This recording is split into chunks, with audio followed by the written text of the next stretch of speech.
somebody. You know, it's good to fear God. And it's good to reverence God. Amen. When you come to the presence of God, reverence Him. It could be in your home, you feel His presence. Worship Him. Fear Him. Amen, somebody. So, in Exodus 18:21, Moses chose leaders to support his ministry. Hallelujah. And what was his basis? What were those ingredients he needed in these people before he chose them? Can somebody read that place for us? Exodus chapter 18 verse 21. He said, moreover, thou shalt provide out of all the people able men, such as fear God, men of truth, 18 conventional, and place such over them to be ruler of thousands, and ruler of hundreds, ruler of 50, and ruler of tens. Amen. Amen. Praise the Lord. Amen. Did you hear that? Let me take it again. He said, moreover, thou shalt provide out of all the people able men. First of all, there must be able men, such as fear God. That is to say, able men, not just able men, not just gidigba, not just carrying weights, not just giddy, but they fear what? God.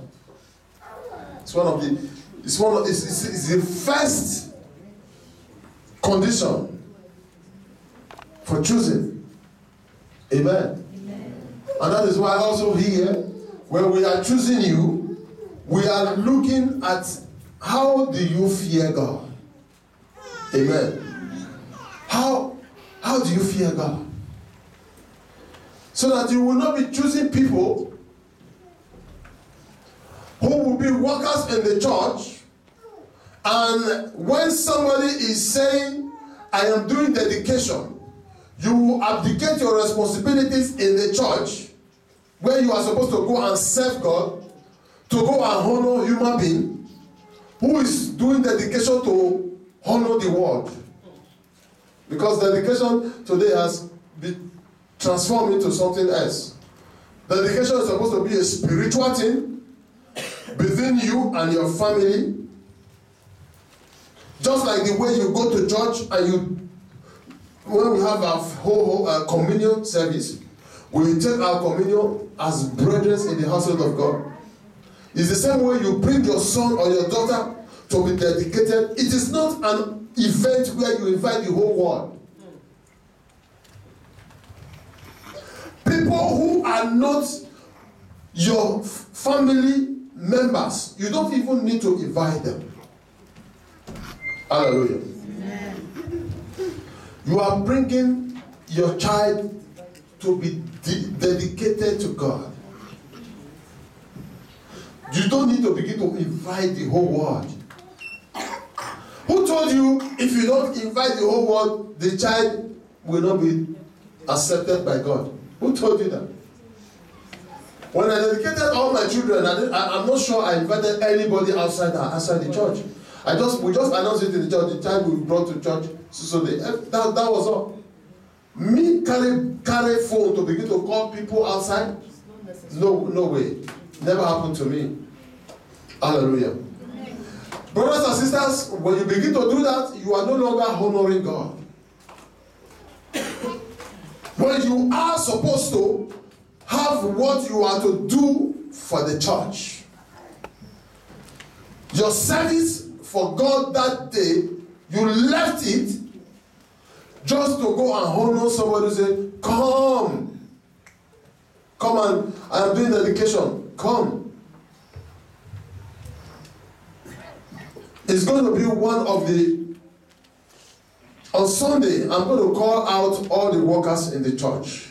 next Sunday, because all of them are not here now. Some of them went for dedication. I thought we have left this long time ago. People are taking us back. When we are in Shed is on Grave, that is when all these things were happening, and we put a stop to it. I said, if you are a worker, if you are invited for such things, tell them I have a responsibility to take in the church. After service, I will join you people. If they don't accept it, please, God first. Except God is not first in your life. Go and honor them. Hallelujah. Praise the Lord. Because if you think you are honoring God by going to meet people who are doing dedication, you are not honoring God. Because your being there does not change anything. Do you understand? On that day, what is necessary is the father, the mother, the pastor, and the baby. The parents are taking vow before the altar of God and saying, this is what I want my child to be. And by the grace of God, the pastor is doing his duties by taking the child to God in prayers. And asking the families to help the child grow in the way of the Lord. So that when he or her he or she grows up, he or she will not deviate. Praise the Lord. And it should end there. Take your child home, let the child relax and sleep. Continue in prayers. Amen. And I know after that they will go and rent hall and begin to boo everywhere and destroy the future of their children. And when tomorrow their children becomes wayward, they say, I don't know what it, I don't know who they do me. You are the one doing yourself. Nobody is doing you. Amen. Praise the Lord. Brothers and sisters, it's hard time we wake up. It's hard time we wake up because God desires our honor. We should seek God first before anything. So next Sunday, all the workers will be standing here. I'm going to ask, if you know you will be leaving the church because they call you for dedication, please go and sit down so that the others can take a fresh oath of office. Hallelujah. Praise the Lord. Every worker in Jesus' family assembly, I am saying it so that the whole world will hear what I'm saying. Every worker in Jesus' family assembly, if you are invited for any program outside it, where you are supposed to be doing your service for God here, and you go, I am assuring you, you will be relieved of your position. Nobody is paying you salary. At least you can sit down and enjoy your service. Amen. So that we put those who have the fear of God in that position. Church is not a worldly gathering. It's a place for responsible people who have the fear of God. Amen, somebody. Amen. It is not a place where people will just come and do anything. Imagine if you are invited by a king in this world today. Let's say you are invited by the Oba of Benin, or you are invited. Which other Oba is well respected there? Oni of Ife invites you to the palace. First of all, what will you do? One, you have to be well dressed, isn't it? And many of us come to the house of God forgetting that this is God's palace. We dress anyhow, as if we are going to the nightclub. When you are going to see a worldly king, you are well dressed. If you don't have a good shoe that day, you will go to the supermarket to get a nice shoe. That's why I said, nobody comes to this altar with any house shoe. If I see you, you climb this altar with any house shoe, I will push you down. Some will wear slippers to the altar. You remove the slippers, come with your barefoot. At the time God created you, He didn't create you with shoes. Honor God with all your substance. Dress well when you are going to His presence. Amen. I pray that the good Lord really speak to our hearts so that we'll know what we are supposed to do as Christians. It is not enough to come to church, but what are you going to do there? It is an opportunity for us to honor Him with all that we are. Get nice clothes and have good dress on. Because the person you are going to meet is not an ordinary person. He is the King of Kings, the Lord of Lords. Praise the Lord. Hallelujah. So brothers and sisters, you will get dressed. 2, you will not be late. Many of us today, we don't attend Sunday school because we believe service starts 11, but service of Jesus General Assembly starts at 10. So if you come 11, you are late to church. If you did not attend the Sunday school, you are late. But when we are going to see the Oba, we will not be late. Amen. 3, when we get to the palace, we don't talk anyhow. We are not forward. We follow protocols, isn't it? But many people who come to the house of God, no protocols. That is when what is wrong with you? Your mouth is no longer in control. You can no longer control your mouth. Something is now controlling your mouth. In the presence of God, in the house of God, some will be chewing chewing-gum. Some will be on Facebook, they are pressing. What you cannot do in a palace, you'll be doing it in the presence of God. God is not happy.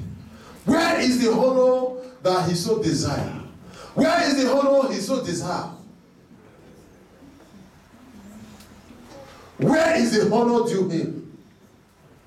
With all this that we are doing, brothers and sisters, our God is telling us enough is enough. Praise the Lord. Hallelujah. Praise the Lord. So, what we will not do in the worldly palace, we shouldn't do it in the house of God. If you were chewing gum, I know some people love chewing gum. I don't know what's wrong with their mouth. But the moment you come into the house of God, please throw it away before you move into the house of God.